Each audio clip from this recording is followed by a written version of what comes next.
There are loads of excuses for not taking action, but the constant excuse for the last 150 years for not doing what needs to be done, whether that's paying people better, whether that's bringing in the weekend, whatever it might be, is China. Maybe that's a question you should ask China. We got to make it clear, they must play by the rules. China all the time. We stand up to China. China? China represents the biggest state threat. China. China. China! We can't have a 35-hour working week because China's got a 35-hour working day. You know, there's always China is the excuse. The old yellow peril myth, this racist myth about how China will do us in if we don't do ourselves in. You know, we have to destroy ourselves first because otherwise China will destroy us.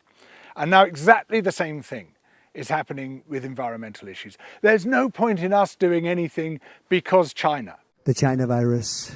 Okay, well, let's have a look at China. Sure. China's doing some bad stuff. China has got a highly oppressive, tyrannical government, and it's got some extremely polluting industries. But it's also massively investing in green infrastructure and green industries. And if there's one thing we should be concerned about, it's that we're being completely left behind by China's investments. If you're worried about China, invest in green industries. Keep up with what is now the world's market leader in those industries, which is China. They are making the green transition at tremendous speed. And yet we're the ones who historically have had by far the greatest fossil fuel emissions and therefore have the greatest responsibility to make that transition. So actually, China, for all its faults, puts us to shame. I'm announcing today that we're going to ease the transition to electric vehicles. And I will end the electric vehicle mandate on day one. And nor will we ban new oil and gas in the North Sea. Meaningless green new scam ideas.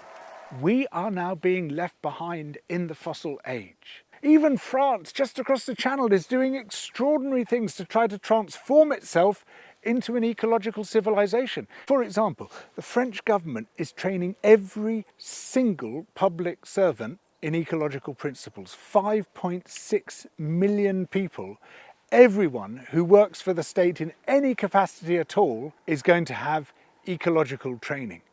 And that will make just a massive difference to the whole attitude of government, the whole relationship between citizens and the state. It's a sort of visionary thing that even quite a boring, middle-of-the-road government like France's can do when there's just a little bit of political will.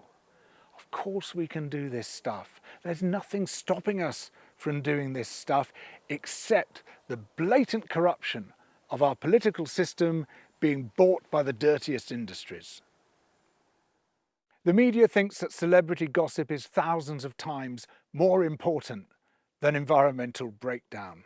Well, at Double Down News, we have a different view. We think that what is important should be salient, and what is salient should be important. So please support us by becoming a patron through Patreon. Thank you.